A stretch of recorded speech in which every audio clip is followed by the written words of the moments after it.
My name is Omari Williams, and thank you for joining me once again today on the lecture series for our lunchtime webinar. We've got another great session planned for you today with two excellent guests, and I hope that we'll also be joined by Michael Johnson very shortly.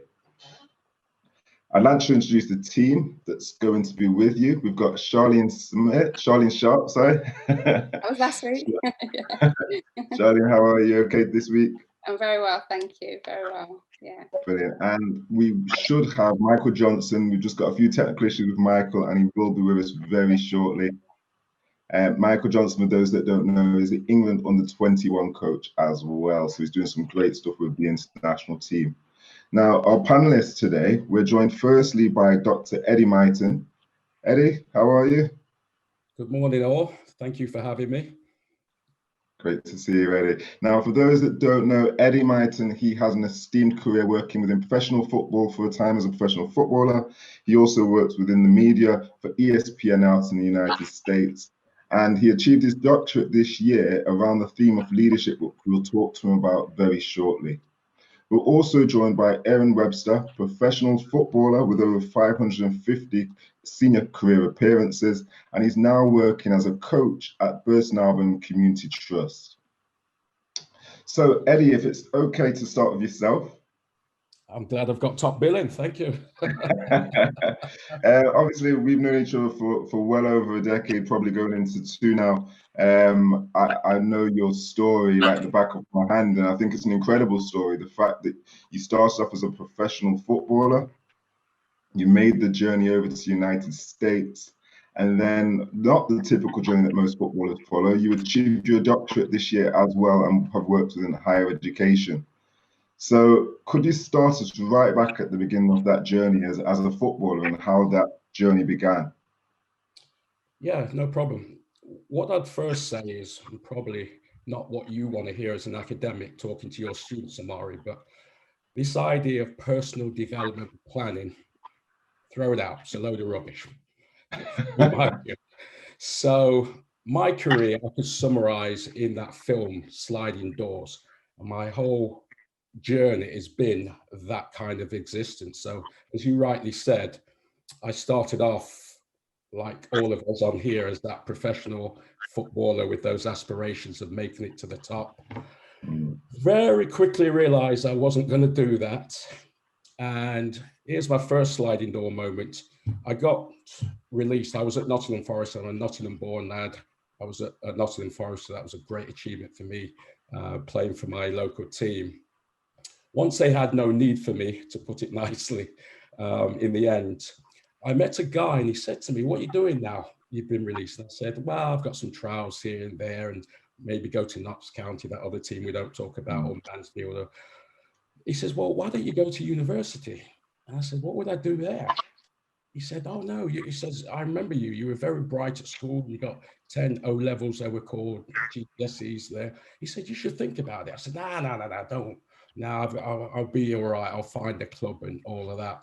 And as the summer went on, I wasn't getting anywhere and I didn't fancy some of the trials. And I just thought, you know what, I'll go.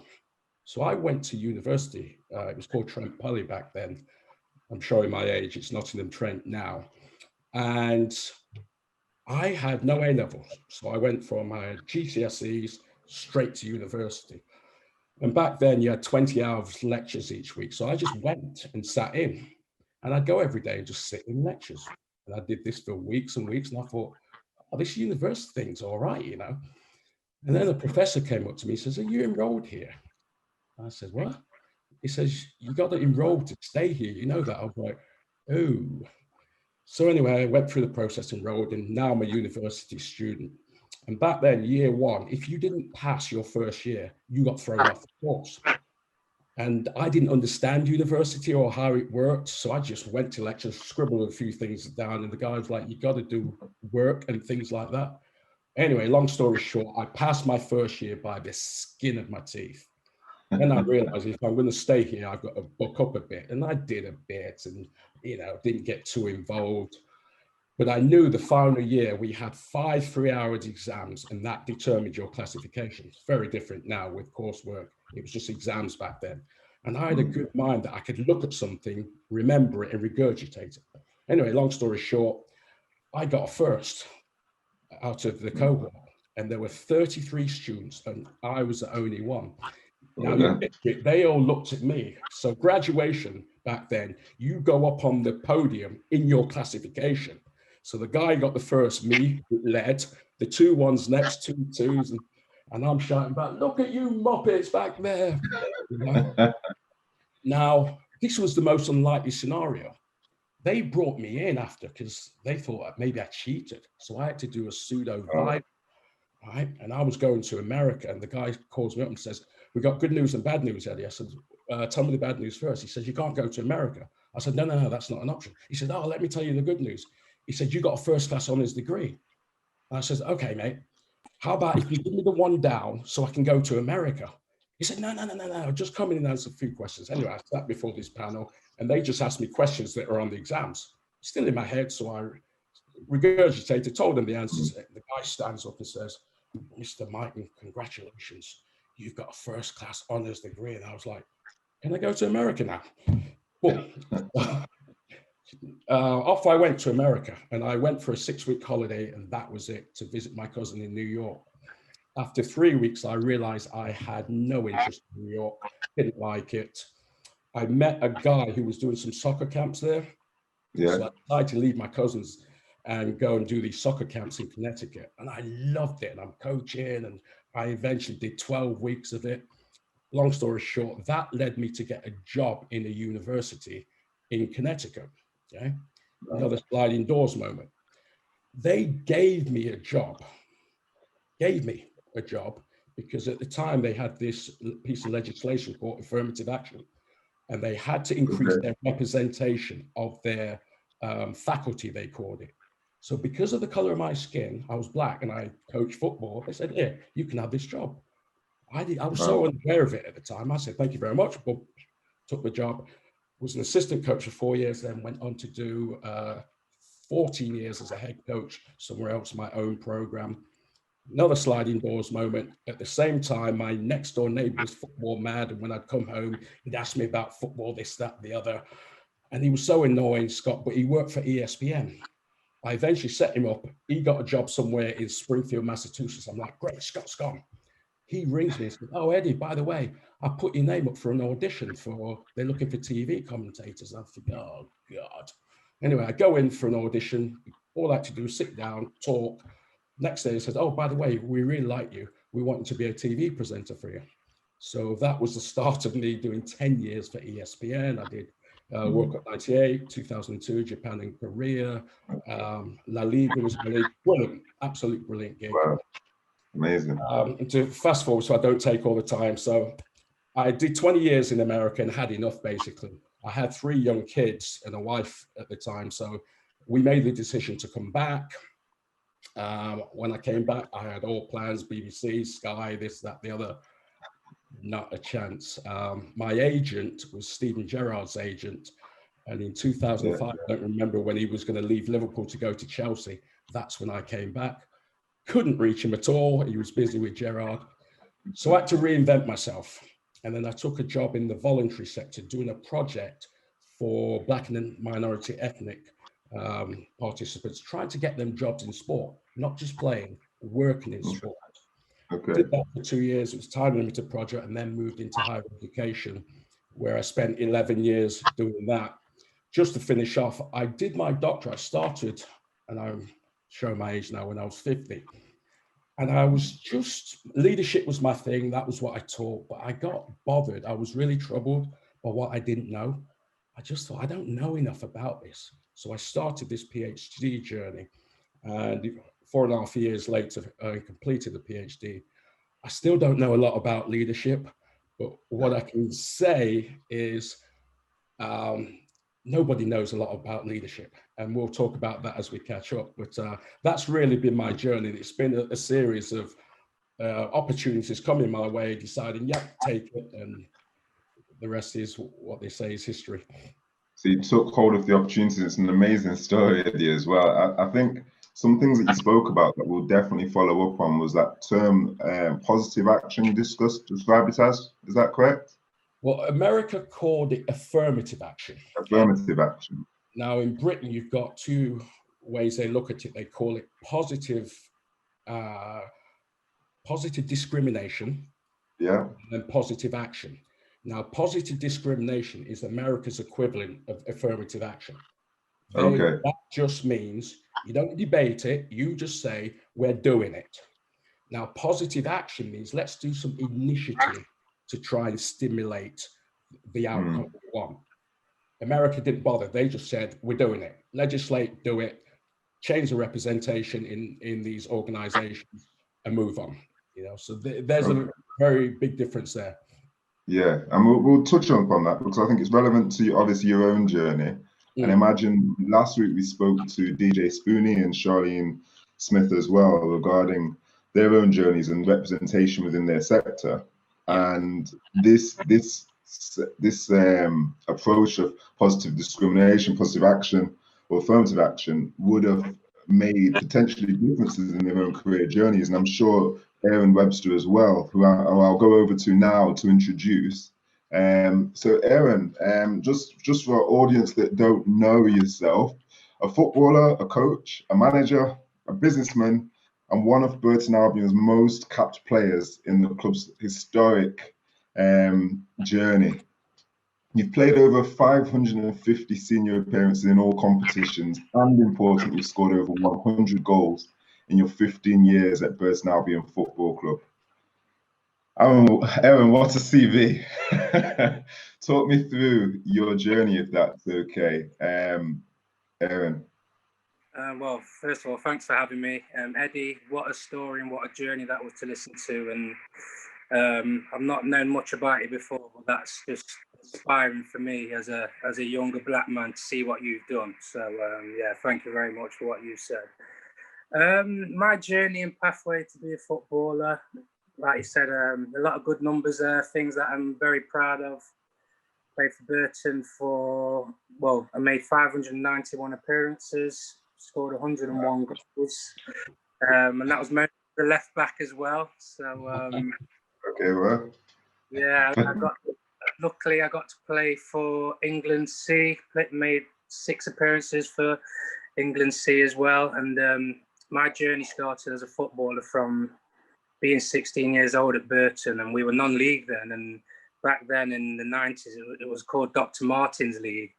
I'm not sure many of your listeners would know what kind of leagues they are. But yeah, just the journey, it was a roller coaster. Nigel Clough got appointed manager, and obviously at the time, he'd come back off a brilliant professional career, playing for Nottingham Forest, Liverpool, Man City and England. So me as a young 16, 17-year-old boy, my eyes lit up as soon as that appointment was made. And he had 11 years with the club. I played all 11 years with him, and we got from the Dr. Martin's Premier Division into League Two. So yeah, and 17 years later, after all them appearances and goals, now I'm still part of the woodwork at Burton Albion. The last 4 years, I've been the project lead of the football and education course, which we have 70 students, boys and girls.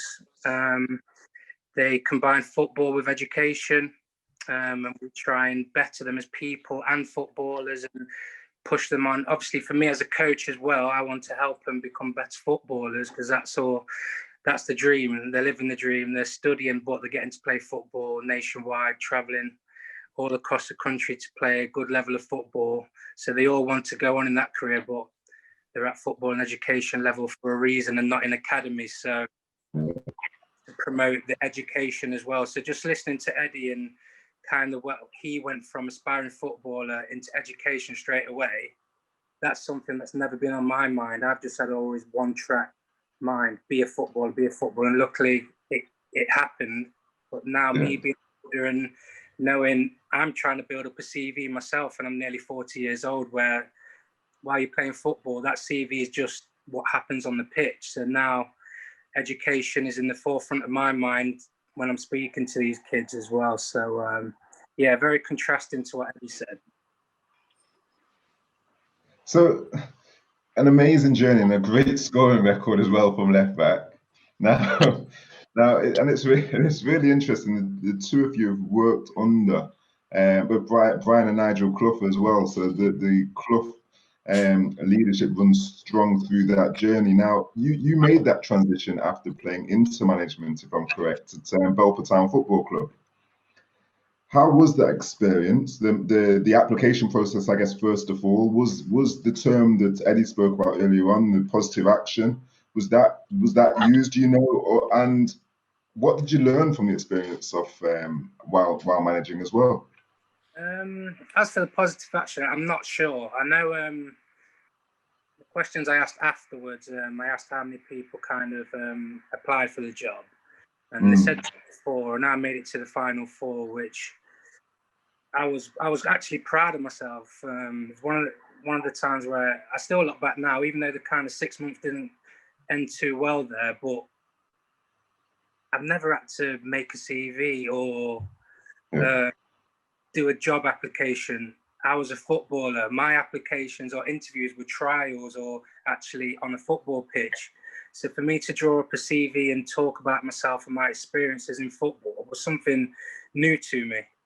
So to actually go through the process, get to the final 4, have an interview with 4 board members who were all white, 70-year-old white men was just different. So there's a lot of pressure as well because Belper's it's not a town that's known for their kind of ethnicity and diverse, the culture there. So for me to still get the job off kind of what I said about myself and what I want to do with the club, that's something till today that I'll always be proud of. And it was another kind of a chink in my armor. It gave me something to kind of recognize about myself and know that I can accomplish, because it was something I've never done before. And I was 36 years old at the time as well. So it was more real life. Football's real life, but going through that process of never having to do it before was just, something I won't forget. And now you can I say something right there, Omari? Yeah, of course it is. It's more directed to Aaron because, as you know, I've got a son who's a professional footballer at the minute, and he went through the entire academy system. Now, when he went through the academy system, my sole focus with him was get your education.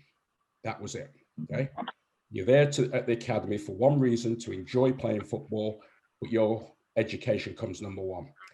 When he made that transition to now being paid, so Aaron was talking about they had to do a BTEC in between, okay?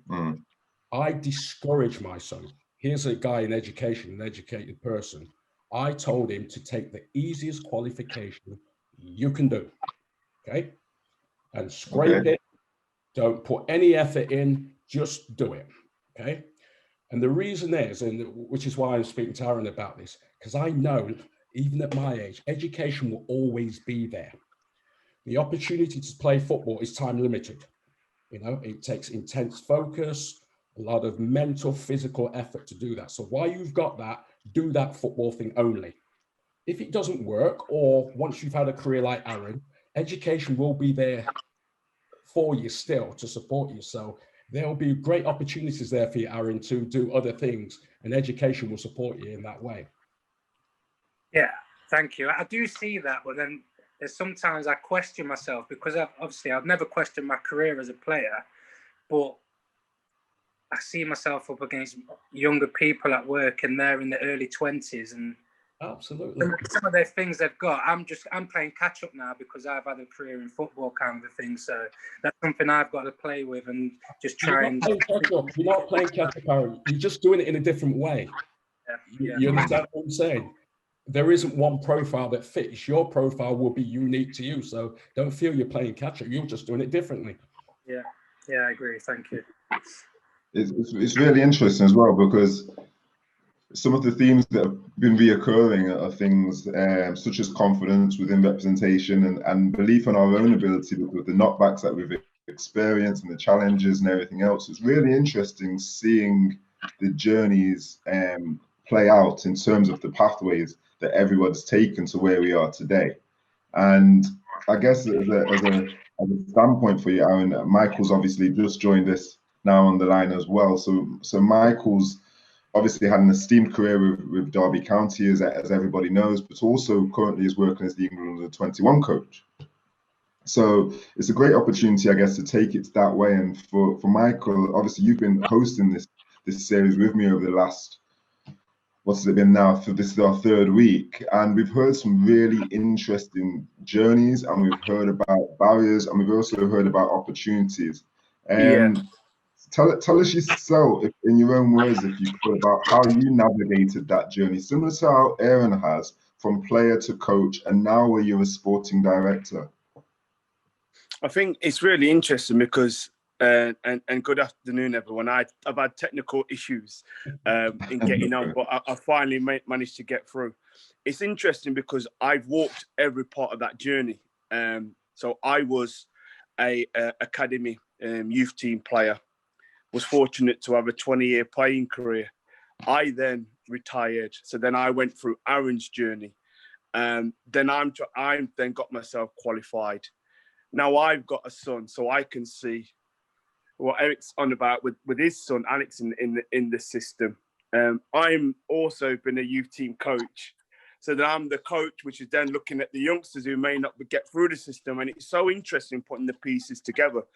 The bit what I've got out of it, and this is the bit for Aaron, is it's about you as an individual.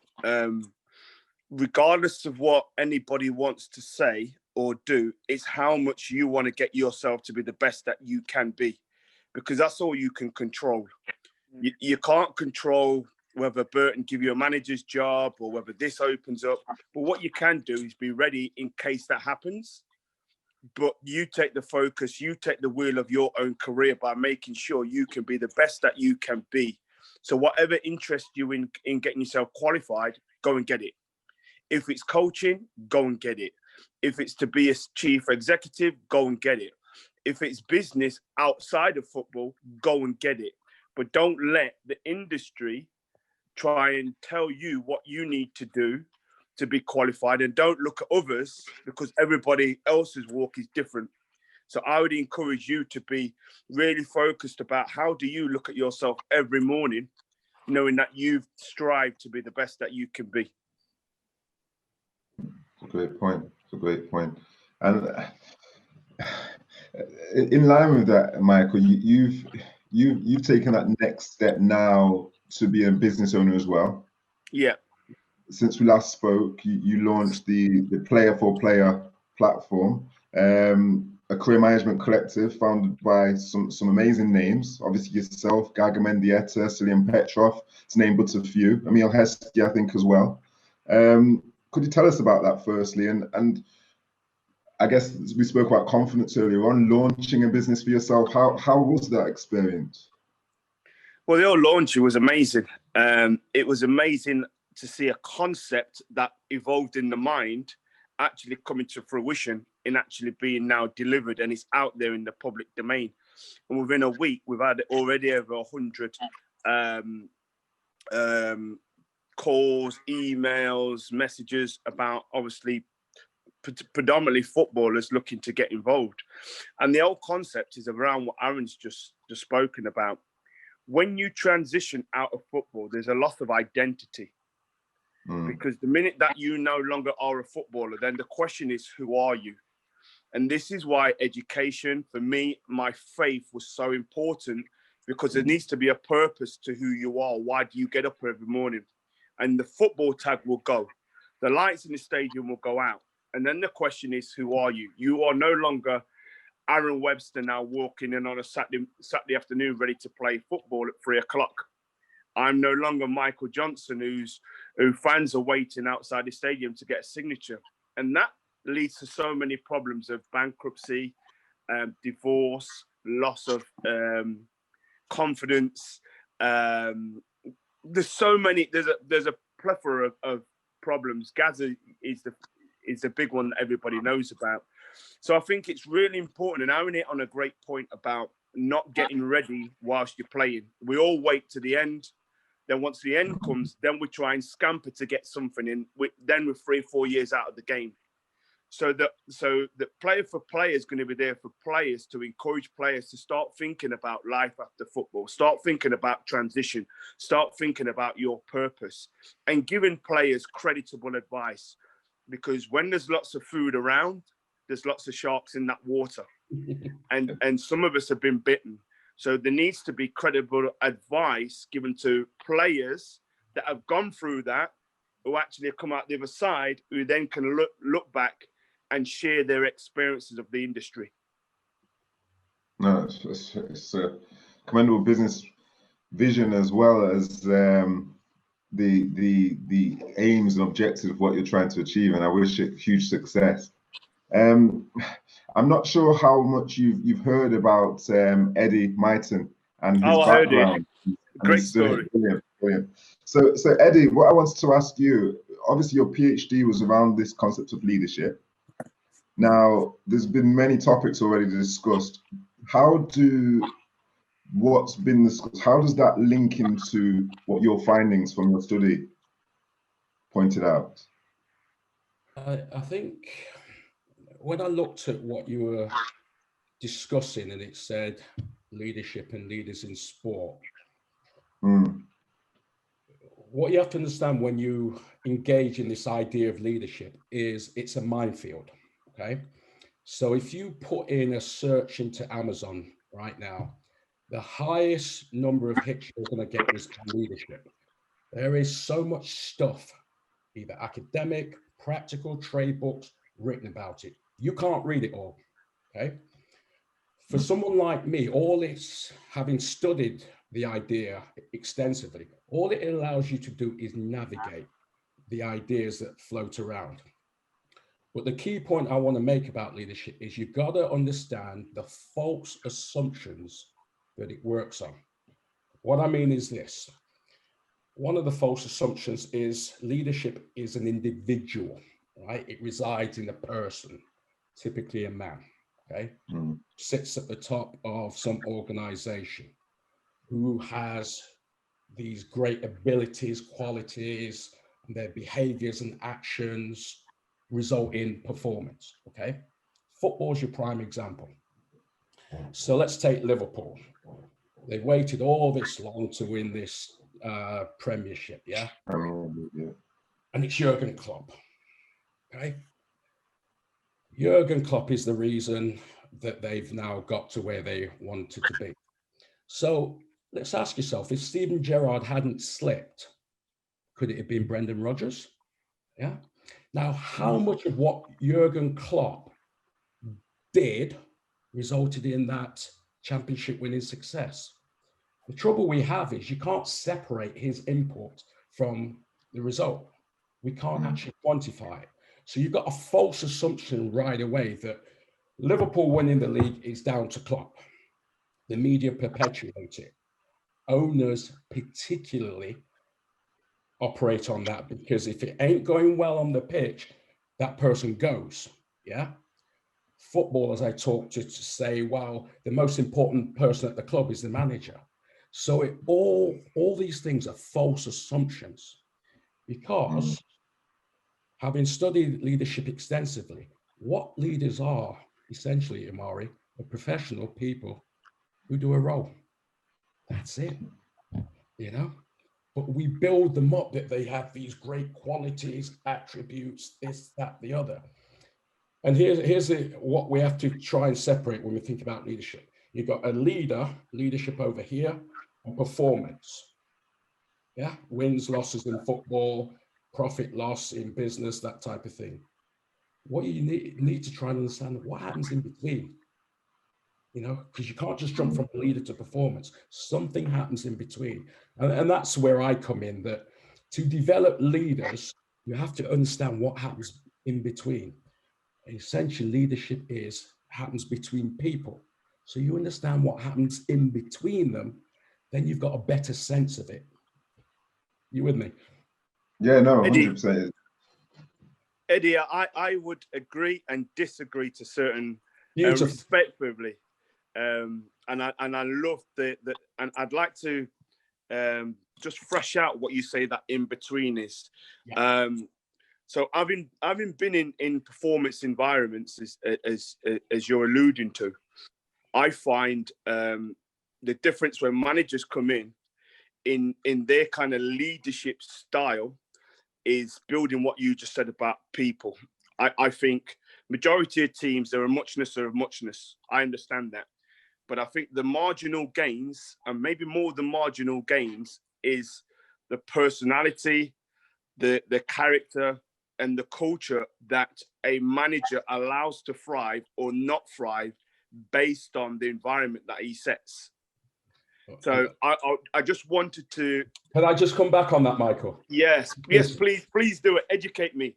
That is the most beautiful thing you've said, because when you talk about leadership, it is always going to be a disagreement for the reasons you just said, because I talk to professional footballers, ex-professionals, CEOs, people in the media, okay? And when I distilled all the words, I came up with about 120 lists of traits, attributes, behaviors. You mentioned some of those there, yeah? And if I ask all of us here, what do you look for in your leader? I'd have a list over there, list over there, list over there, and none will be the same. That's why we're always going to have disagreement, okay? What we can safely say is what you're alluding to. In between people, the relationships in between people. Let's forget, oh, he's a great strategist, or he's got great vision, or all of that. We will never agree on a list that everybody's happy with. I agree. But we can agree that there is something that happens in between people that moves somebody in a way that's deep, profound, meaningful, that might get performance, it might not, but it leaves a lasting impression. Whereas there are some leaders who leave no impression on people. And we've got to understand why that is, as well as these heroic figures. That's only one side of the story. Klopp's, Guardiola's. Let's look at the other guys who are not in the limelight, but have this deep, meaningful impact on people. And then you're starting to get somewhere. Really interesting. Michael, do you have any comeback again? It's a great debate that's taking place. No, I 100% agree with what Eddie's just said. 100% agree with it. I think he's absolutely on the money, and it's just clarified one or two things that I had in my mindset about leadership. I'm totally in his garden, where there are muchness and muchness. Yeah. A lot of the leaders that we hold up, they'll say, "Oh, he's a great tactician," and I don't buy into that. I think the most important thing, what Eddie's alluded to, is people. Can I say something? That it's happening, something's happening right before our eyes, in terms of there's a shift in leadership happening right as we speak, okay? So at the moment, we're in this horrible pandemic, okay? And there's a debate that has started on the world leaders who have done the best in the pandemic, okay? Mm.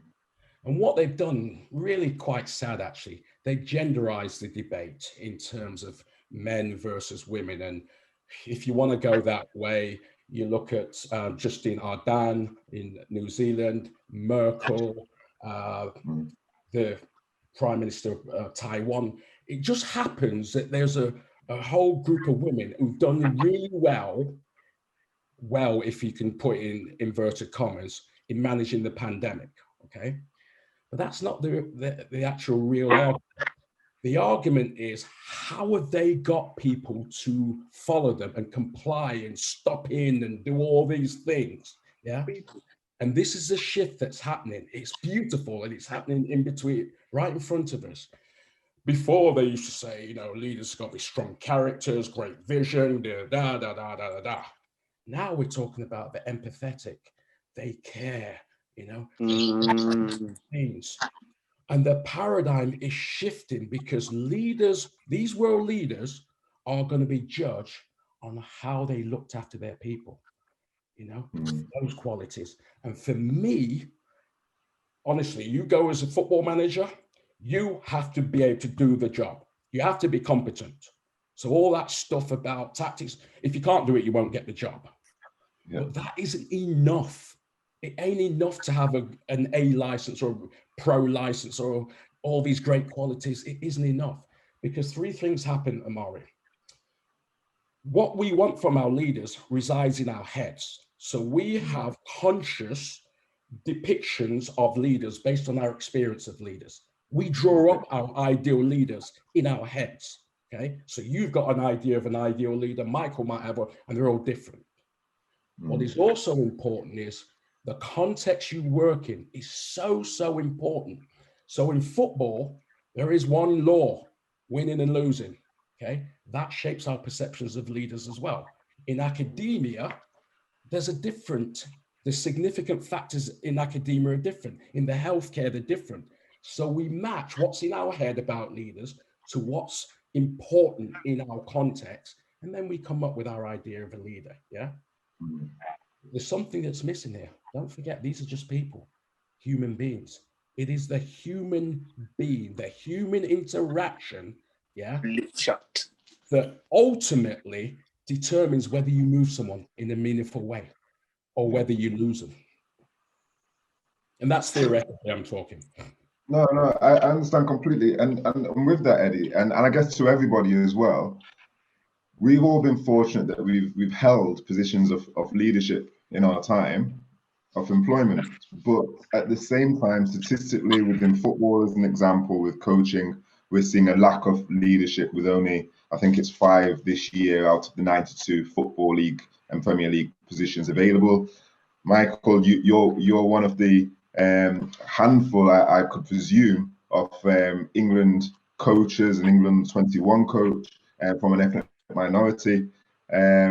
We can expand that to academia and so forth across the world into different global positions. So what is it that we feel in terms of leadership that's stopping Black and ethnic minorities from getting on the leadership pole, if you like, or getting into the leadership positions? And I'll ask you all individually, if that's okay. Aaron, I've not heard from yourself in a while as well, so it'd be great to hear your input. But whoever wants to start us off, that would be great to know what your feelings are on that. What's stopping us? Well, when I was a young boy, I wanted to be a footballer because of John Barnes. Okay.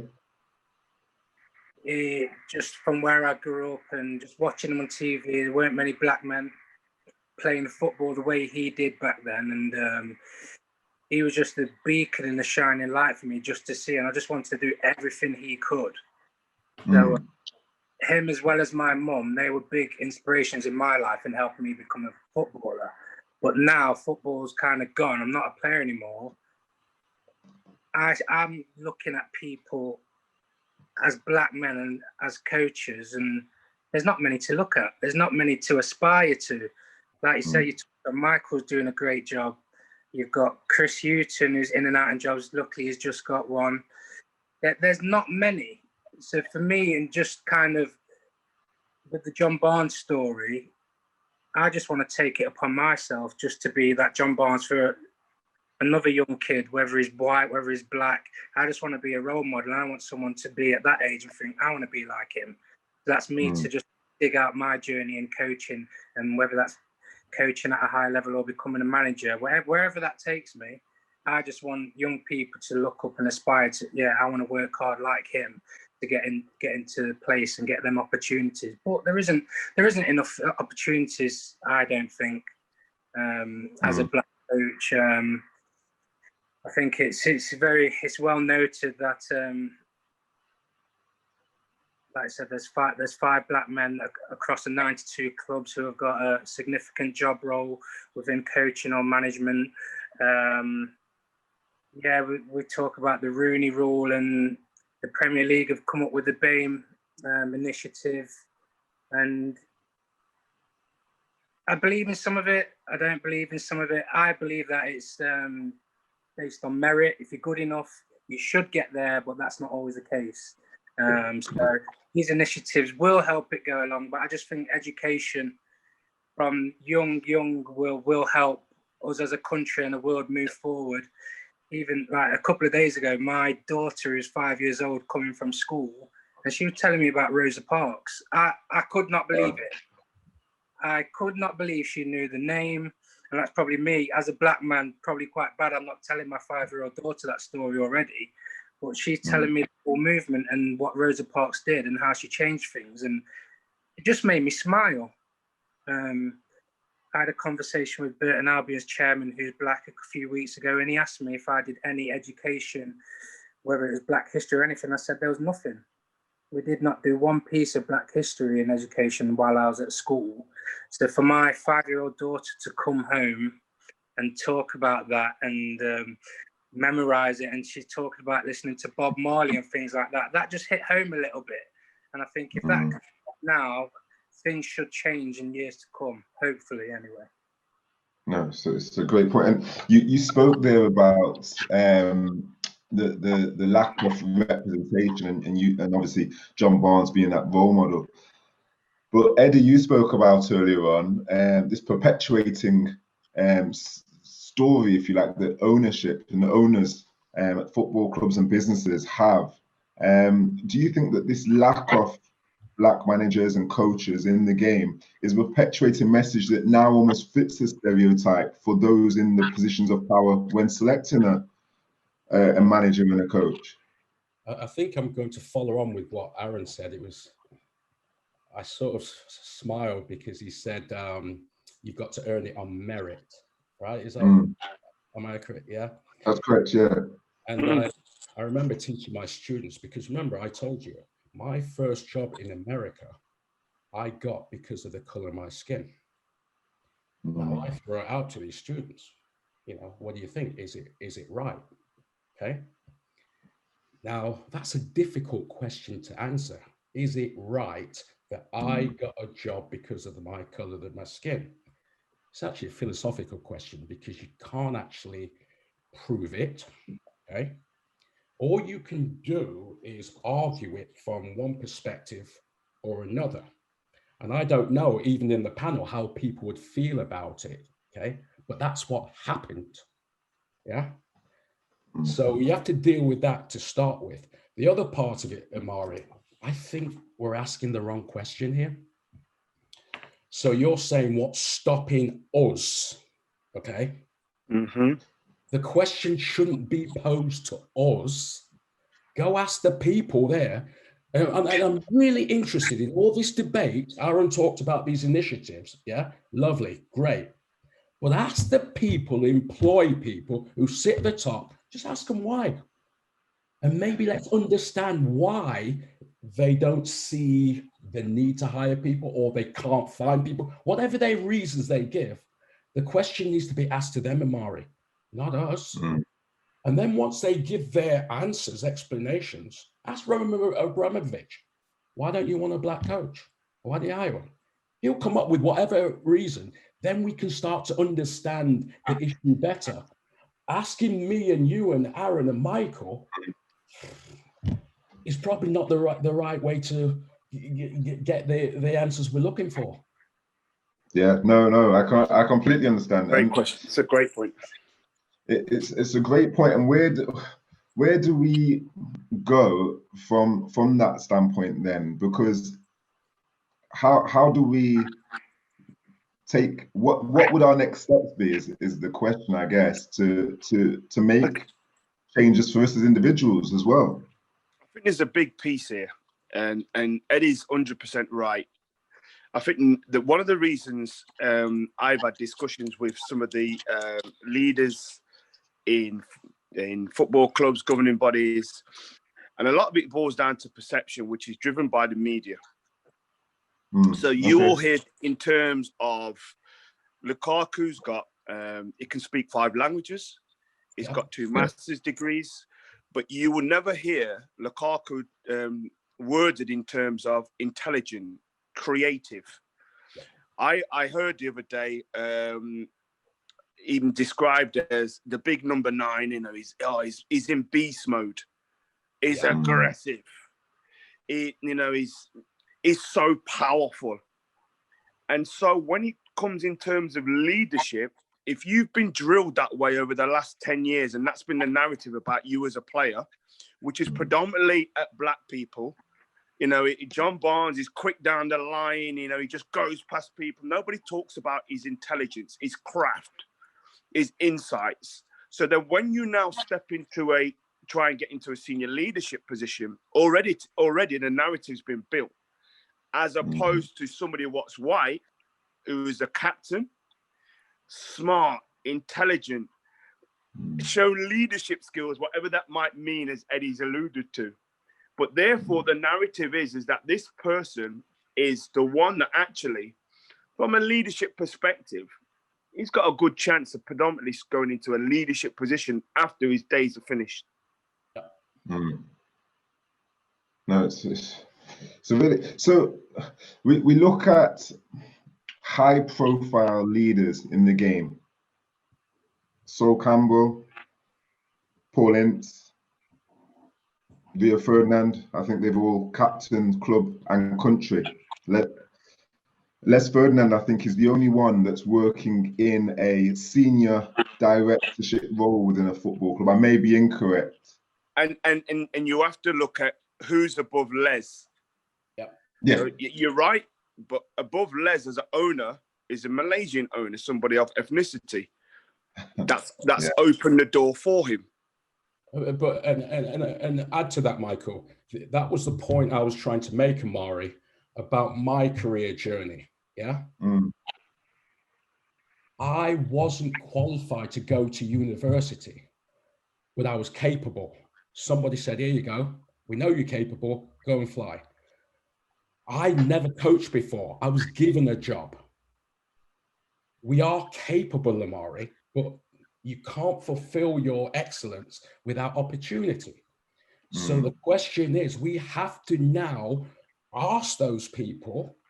We've got capable people out here. Don't tell us there's not enough here. Oh, yes, there's plenty. Just ask them what are their thoughts about it, and then we'll get a better understanding of the barriers and what they're thinking. But until now, all I hear is, yes, let's support this. Yes, let's rally around these causes. But I don't hear from these people as to why they don't hire people. Let's hear from them. It'd be really interesting to ask Richard Masters at the Premier League, you know, how about your representation? What do you feel about it? What are you doing about it? Ask them.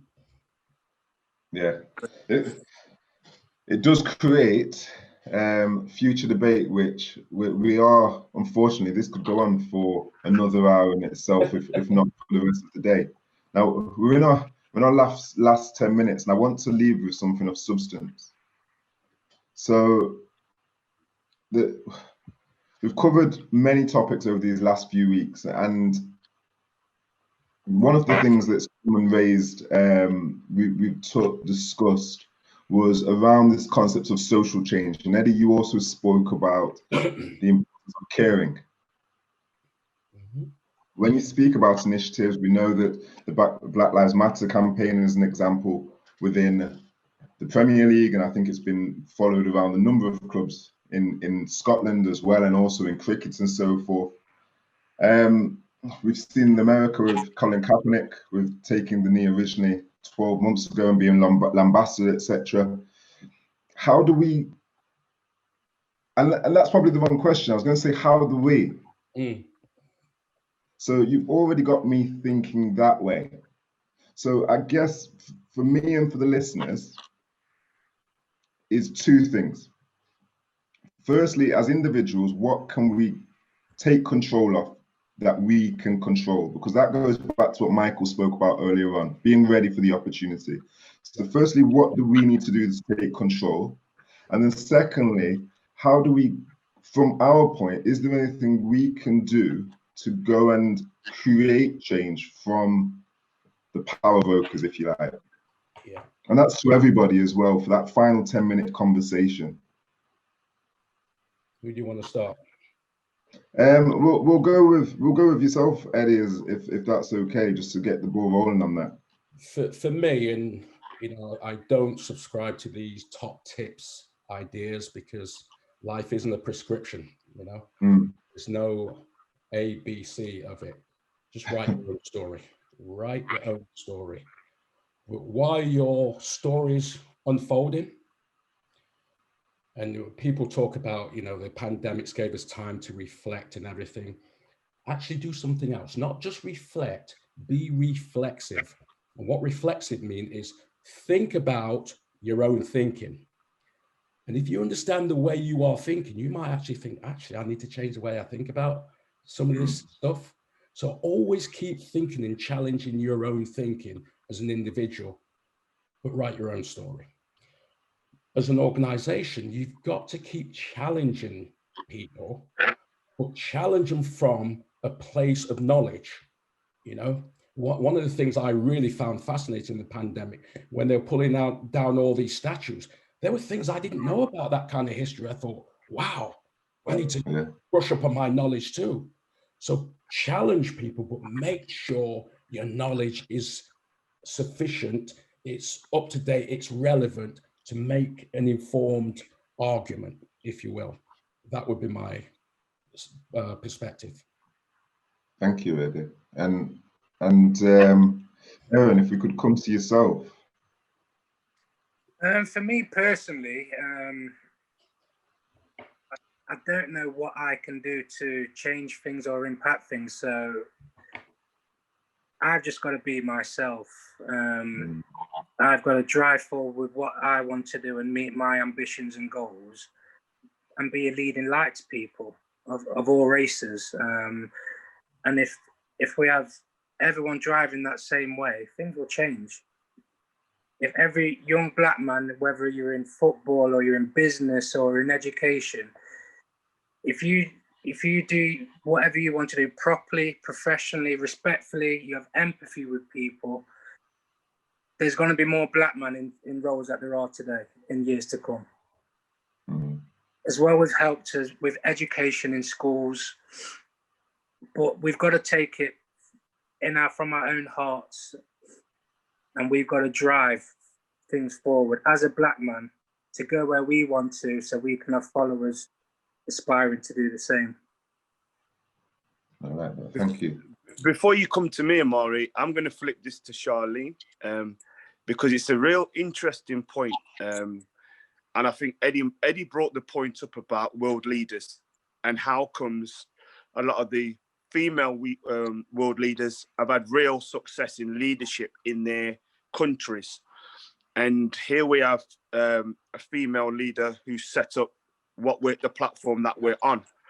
And it's interesting to understand from Charlene's aspect as a black woman in leadership, where you're coming from, Charlene. So I'd like to get a perspective from you for all female listeners as to how you see the situation.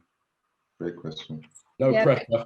It's a great question. Yeah, no pressure, as I'm someone who likes to be behind the scenes. But, you know, right, I think with that, as much as I want to be behind the scenes, I do, as a black woman and as a leader, I do know the importance of being visible. You know, I know the importance of how, you know, seeing yourself in other people, that representation, how it matters. It's having that voice, it's being vocal and talking about more, you know, what I'm doing and what I'm up to. And, you know, and especially as I'm, you know, I think about my daughter or like her friends or my nieces, you know, it's being that role model. And I think especially as a parent, you kind of want to create a better version of yourself. And, you know, I look at my daughter and I see the confidence that's in her, or, you know, and you know, and it's equipping her with that leadership skill set. So when she walks into any room or has to deal with any kind of environment, she can deal with that. You know, she's equipped to deal with that. And, you know, she's still got a lot to learn, but she's equipped from the off to kind of be a leader in her own right and in her own environment. And I think that's very important as a leader. You know, your team or your environment, anyone around you, it's, you know, everyone can shine. And I think if you can bring that out of people, you know, that's massive. And when you talk about the other female leaders around, you know, I think it's the reason why they've had, if you can say, some kind of success, is because they've listened. They're doing the great good for their country or their people. You know, they've been reactive, proactive. They're you know, we spoke of empathy already, and literally just dropped their egos at the door because they just want to get the pandemic under control, or that, you know, whatever is the situation, they just want to deal with it. You know, it's not about, for them, being the best or seem to be a strong leader or this or that. It's just doing what they need to do for the greater good, and leading with empathy.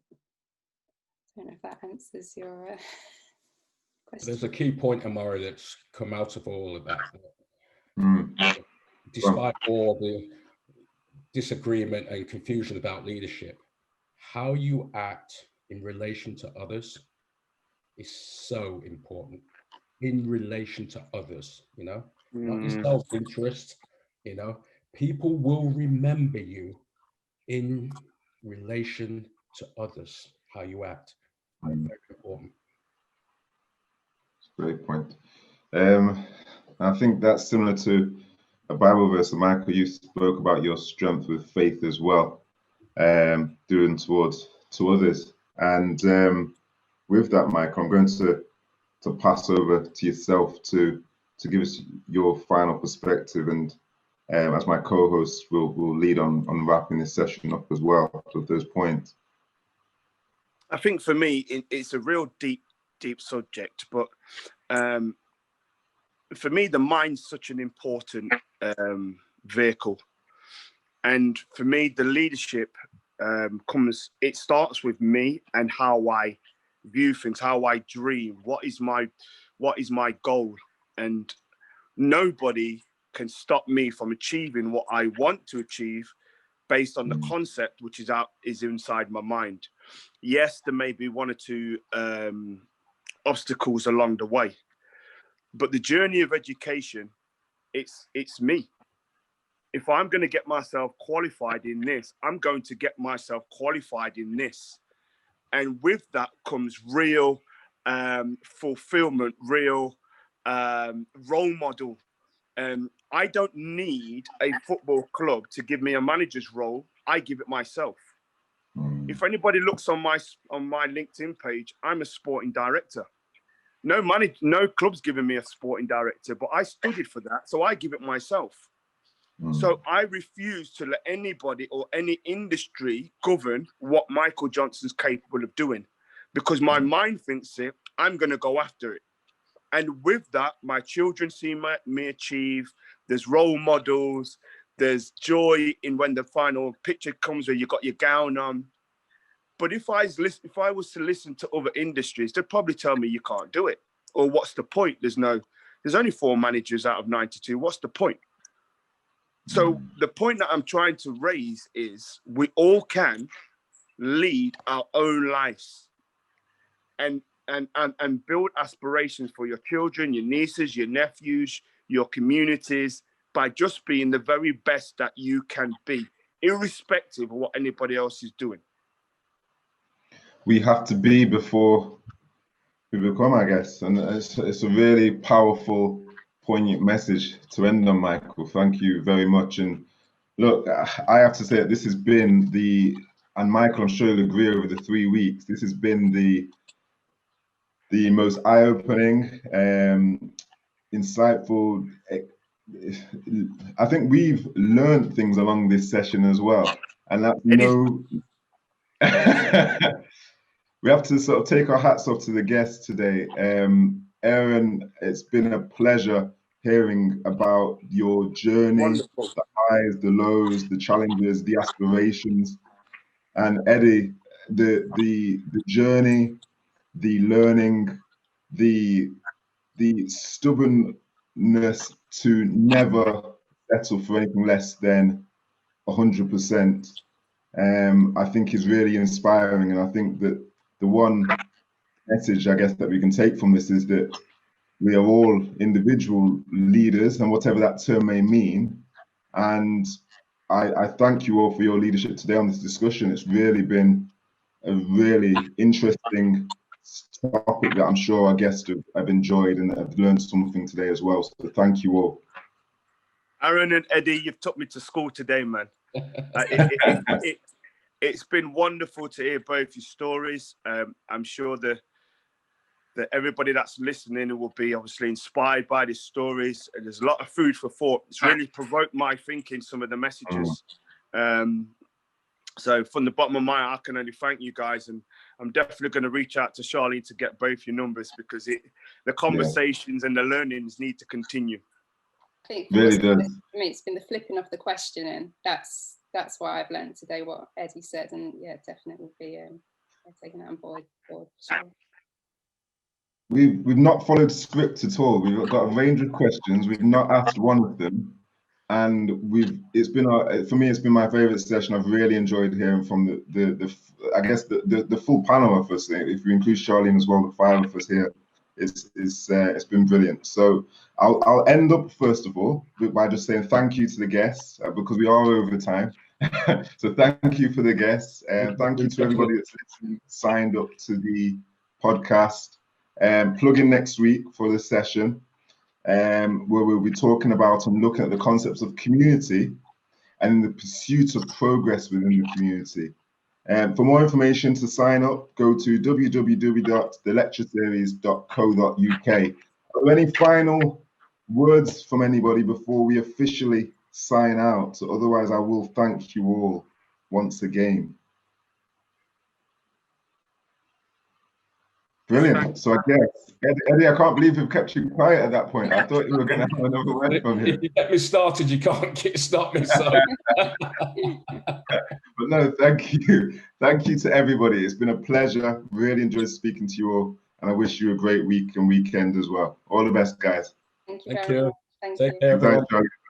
Thanks, Eddie. Thanks, Aaron. Bye-bye. Bye.